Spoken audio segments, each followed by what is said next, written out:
JDU में लगता है सब कुछ अच्छा नहीं चल रहा है। जिस तरह से जेडीयू में कलह की खबरें आ रही हैं, और अब जेडीयू के एक नेता आनंद मोहन ने कहा है कि जेडीयू जो है वो थैले की राजनीति हो गई है। यानी कि पैसों का बोलबाला हो रहा है। पैसों का बोलबाला जो है अब जेडीयू में होता है, जिसके पास पैसे होते हैं उसी की बात को तरजीह दी जाती है। आनंद मोहन की बात इसलिए भी महत्वपूर्ण है क्योंकि उनकी पत्नी जो है वो लवली आनंद शिवहर से जेडीयू सांसद हैं, और उनके जो बेटे हैं वो चेतन आनंद नवीनगर से विधायक हैं। इस मुद्दे पर बात करने के लिए हमारे साथ हैं बिहार की राजनीति को समझने वाले पत्रकार शंभु भद्र जी। शंभु भद्र जी, आपका लाइव तक में बहुत बहुत स्वागत है। नमस्कार। जिस तरह से जेडीयू में ये बातचीत चल रही है, और आनंद मोहन अब खुले तौर पे कहने लगे कि जेडीयू जो है वो थैली की राजनीति करती है, क्या चल रहा है जेडीयू में? देखिए, जब से नीतीश कुमार की विदाई हुई है एज ए मुख्यमंत्री बिहार के, पीछे हम जाएं तो इस बार जो बीजेपी और जदयू का गठबंधन था और उसमें एलजेपी भी शामिल है, बाकी हम और उपेंद्र कुशवाहा की भी पार्टी है। तो चुनाव में जब ये गठबंधन गया तो उस वक्त पार्टी का चेहरा नीतीश कुमार, और नीतीश कुमार के दम पे ही जो है सो लगता है कि ये सत्ता उनको फिर वापस दोबारा से मिली। उसमें सभी दलों का योगदान रहा होगा, लेकिन चेहरा नीतीश कुमार थे।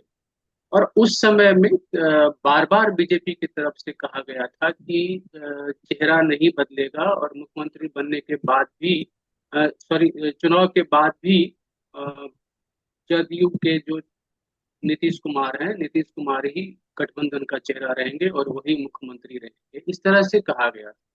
लेकिन जब चुनाव हो गया, चुनाव होने के बाद कुछ ही महीने के बाद आपने देखा कि नीतीश कुमार को राज्यसभा के लिए नामित किया गया, उनको राज्यसभा भेजा गया। और राज्यसभा के बाद बीजेपी का चेहरा मुख्यमंत्री बन करके आया और सम्राट चौधरी को बिहार का मुख्यमंत्री बनाया गया पार्टी की तरफ से।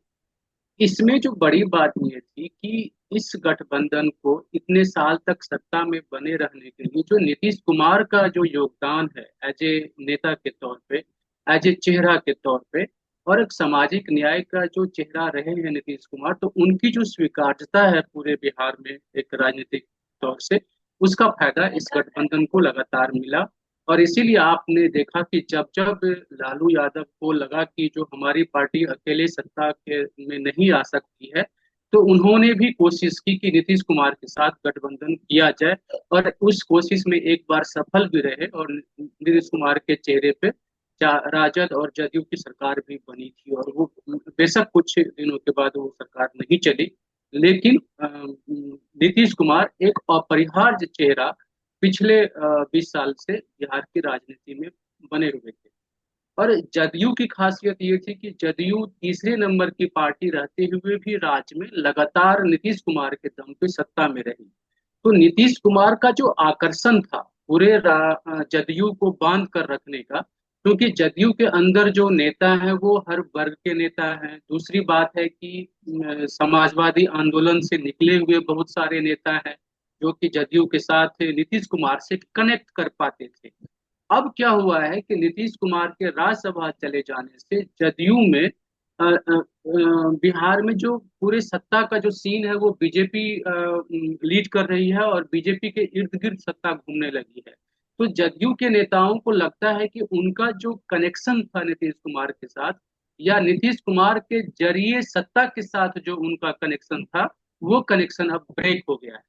ये सब जदयू के नेताओं को लगता है। और जिस तरह से सम्राट चौधरी काम कर रहे हैं, उनके काम काज करने का जो तरीका है, बीजेपी जिस तरह से डोमिनेंट हो रही है, उसमें जदयू के नेताओं को ये लग रहा है कि कहीं न कहीं अगर जदयू की राजनीति धूमिल होगी, कमजोर होगी, तो उनका राजनीतिक भविष्य खत्म हो जाएगा और वो फिर उनको किसी और दल में जाना पड़ेगा, या जदयू के साथ रहते हुए कंफर्ट वो महसूस नहीं कर रहे हैं। तो ये जो बिल्कुल आवाज आ रही है, बिल्कुल जिस तरह से बीजेपी पर तो ये पहले ही आशंका आरजेडी जता चुकी थी और उन्हें सचेत कर चुकी थी, हालांकि वो चुनावी तंज थे कि बीजेपी आएगी तो जेडीयू जो है वो सिमट के रह जाएगी। तो एक तरह से ये आशंका जो है ये जेडीयू के जो विधायक हैं या कार्यकर्ता हैं, उनको ऐसा लग रहा है कि बीजेपी जो है वो डोमिनेट हो रही है। इसी वजह से जेडीयू जो है उसमें एक कलह और एक असंतोष की भावना है, जो एक बिखराव को तो जन्म दे ही रहा है। बिहार में क्या है कि राजनीति को अगर आप समझिएगा तो पूरी राजनीति जो ओबीसी और दलित समुदाय के इर्द गिर्द घूम रही है। जो फॉरवर्ड कभी राजनीति के शीर्ष में हुआ करते थे, वो फॉरवर्ड अभी बैक में है। हालांकि वो अभी बीजेपी के साथ है, लेकिन वो बैक में है। और जो तीनों चारों दल की बात करेंगे, चाहे नीतीश कुमार का जदयू हो, चाहे मान लीजिए कि राजद है, या एलजेपी है, या कुशवाहा की पार्टी है, या जीतनराम मांझी की पार्टी है, या मुकेश सहनी की पार्टी है, इन सभी नेताओं को अगर आप गौर करिए तो ये या तो दलित समुदाय से आ रहे हैं या ओबीसी से आ रहे हैं। तो इसमें कोई फॉरवर्ड ब्लॉक की राजनीति है नहीं। तो इन राजनीति में जो जदयू की राजनीति है, एक साफ सुथरी राजनीति रही है। राजद पे हमेशा जंगल राज और क्रिमिनल को बढ़ावा देने का आरोप लगता रहा है। लेकिन जदयू के साथ कम से कम ये रहा कि बिहार में सुशासन के तौर पे एक पार्टी की पहचान नीतीश कुमार की वजह से बेहतर पहचान रही। अब जब नीतीश कुमार चेहरा नहीं है, नीतीश कुमार बैक में चले गए हैं, तो उनके नेताओं में एक अपने भविष्य को लेकर चिंता होना स्वाभाविक है।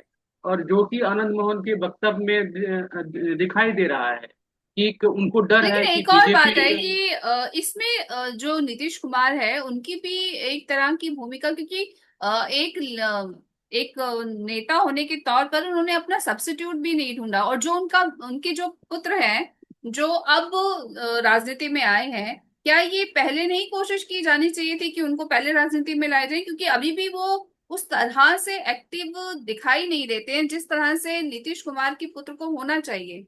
क्या ये भी एक कमी नहीं है जेडीयू में? क्योंकि वहां पे कोई बिल्कुल ये नेता कमी दिखाई नहीं देता है। बिल्कुल ये कमी है। ऐसा नहीं है कि जदयू के अंदर शीर्ष नेता नहीं है या अच्छे नेता नहीं है, वो नहीं है। आप अगर दोनों डिप्टी सीएम को देखेंगे तो बिहार में स्ट्रांग नेता है।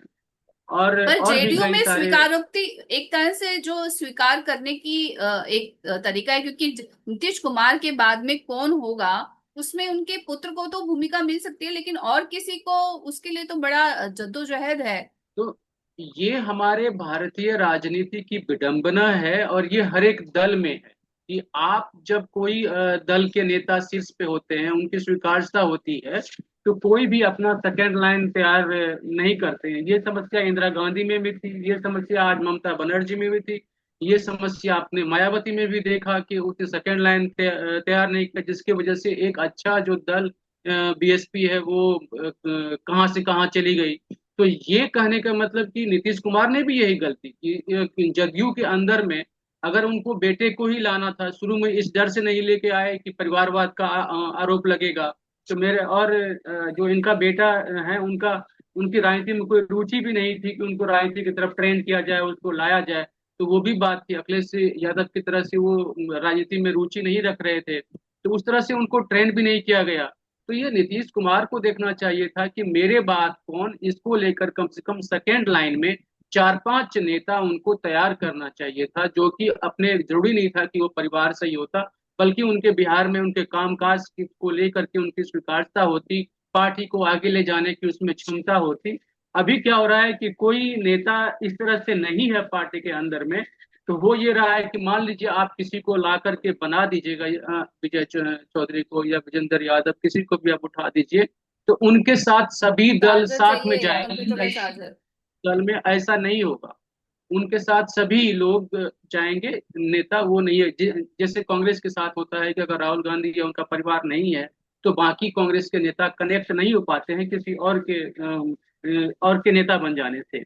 वही चीज जदयू में हो रहा है कि नीतीश कुमार के नहीं रहने से अब नीतीश कुमार के परिवार के लोगों को दूसरे दल के जो दूसरे नेता है वो लाने की कोशिश कर रहे हैं कि उनको ठूस के नेता बनाया जाए। और उसको मंत्री बना दिया है, विधान परिषद के जरिए उनको विधान का ये बिहार विधानसभा का सदस्य भी उसको बना दिया जाएगा। लेकिन जो उनमें गट्स, जो नीतीश कुमार ने मेहनत की है, सड़कों की राजनीति की है, उनका जो सौम्यता है, जो उनकी राजनीतिक पहचान है, तो वो चीज गेन करने में वो चीज इनको बहुत राह कठिन है। और इसीलिए उसमें वो दिखता भी नहीं है। उनके जो बेटे निशांत हैं उनमें कभी वो राजनीतिक गट्स भी नहीं दिखता है। खुद ही जैसे बीमार जैसे दिखते हैं, और कभी काफी सुस्त दिखते हैं, एक्टिव नहीं दिखते हैं, वो वोकल नहीं दिखते हैं, जो कि राजनीति में वोकल होना बहुत जरूरी है। वोकल नहीं दिखते हैं। तो इस कारण से लोग संशय पैदा होती है। और जो बाकी इर्द गिर्द उनके नेता हैं जदयू के अंदर में, जो बड़े नेता हैं, आज स्थापित नेता हो चुके हैं, उन नेताओं को लगता है कि निशांत के साथ उनका उनकी पार्टी का भविष्य नहीं है। और इसीलिए वो बीजेपी पे आरोप लगाते हैं कि नीतीश कुमार को राह से हटाने के बाद जो जदयू की स्थिति है वो कहीं कमजोर ना हो जाए, वो कहीं खत्म ना हो जाए, और पार्टी में जो उनकी पार्टी की जो राजनीतिक स्थिति है वो कमजोर ना हो जाए। इस यही कारण है कि जदयू के अंदर एक विरोध के स्वर हैं, और नेता अपने अपने तरीके से बयान दे रहे हैं, सीधे अटैक ना करके बीजेपी को ऊपर अटैक कर रहे हैं कि जो बीजेपी है वो जदयू को खत्म करने की तरफ बढ़ रही है, इससे कहीं जदयू खत्म ना हो जाए। हालांकि एक बात समझने वाली बात है कि नीतीश कुमार ने राजनीति से संन्यास नहीं लिया है, राज्यसभा गए हैं, अभी भी जदयू के अध्यक्ष बने हुए हैं।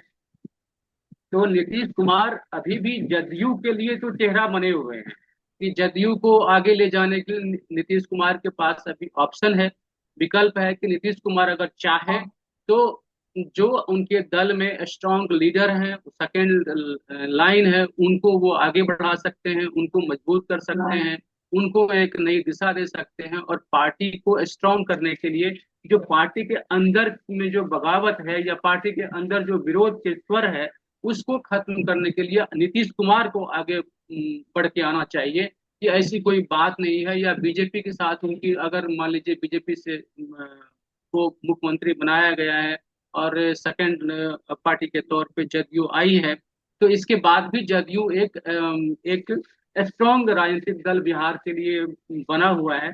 ये नीतीश कुमार को मैसेज देना चाहिए किसी न किसी रूप में, ताकि जो उनके पार्टी के अंदर के लोग हैं या पार्टी के अंदर के नेता हैं उनकी जो चिंता है उनको उनको एड्रेस करना चाहिए, एड्रेस करके उनको बताना चाहिए कि उन्होंने एक तो फैसला क्यों लिया अभी तक साफ नहीं किया, राज्यसभा क्यों गए, किस दबाव में गए, किस कारण से गए, ये सब चीजें जनता को पता ही नहीं चला। मतलब कि आप जो राजनीतिक शिफ्टिंग थी नीतीश कुमार की कि मुख्यमंत्री से सीधे राज्यसभा का सांसद बन जाना, कहीं मजाक भी हुआ कि जो मुख्यमंत्री से बड़ा पद राज्यसभा का सांसद हो गया।